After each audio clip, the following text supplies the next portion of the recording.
Here's how I went from teacher to counselor to full-time school psychologist and why I wouldn't change a thing. Teaching has always been my first love.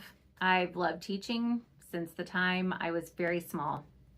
Anything that I knew, I wanted to teach others. In 2009, I graduated with my elementary education degree. I taught for 9 years. The first 3 were in 3rd grade. I taught a year of 4th grade and then 5 years in 5th grade.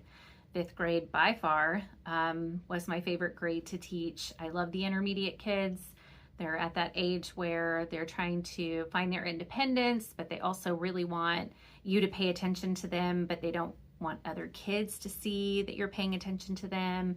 And it's a really cool age to be at and to teach. After teaching for 9 years, I decided to use my counseling degree.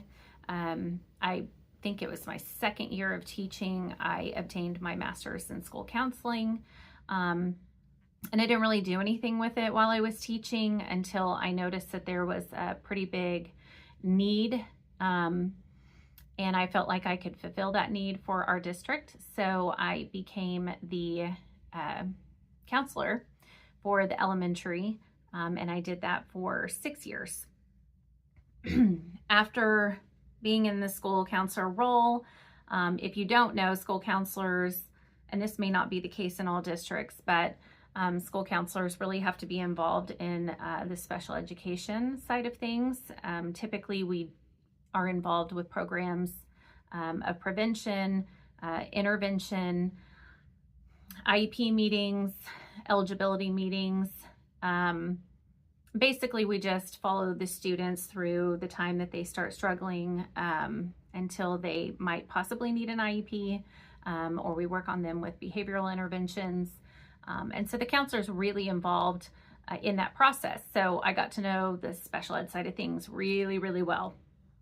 And I saw in our district that there was a big need for a full-time on-site school psychologist. We had a school psychologist that contracted with 4 different districts, one of those being the district that I was teaching in. And so she wasn't there all the time, but when she was there, I was always asking her questions. She was giving me a lot of good guidance. Shout out to Christy, love you. So I, was kind of thinking about whether or not I should continue my education and get certified in school psychology. She encouraged me to do that. Each time I saw her, she would ask, hey, have you thought about getting your certification? Are you going to go back to school? I had already been in school for a lot of years. I did it untraditionally. And so it was kind of scary. I wasn't really sure if I wanted to do that. Single parent at home with 3 girls, and it just seemed like a lot at the time. But I saw the need in our district, and I decided to go ahead and take the leap. So I did obtain my 2nd master's in, it's Master of Science in Psychological Services with an option of school psychology. And so I went and took the test for that. And then this past school year, 2024-2025, was my first year to be a school psychologist for the entire district. And so, to say the least, I learned a lot. I still teach, just differently. So if I could sum it all up and put it in general terms, I teach teachers, support parents, guide students, and collaborate on teams.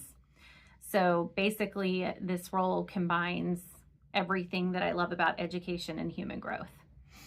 So no, school psychology was not plan A, but it's exactly where I feel I'm meant to be.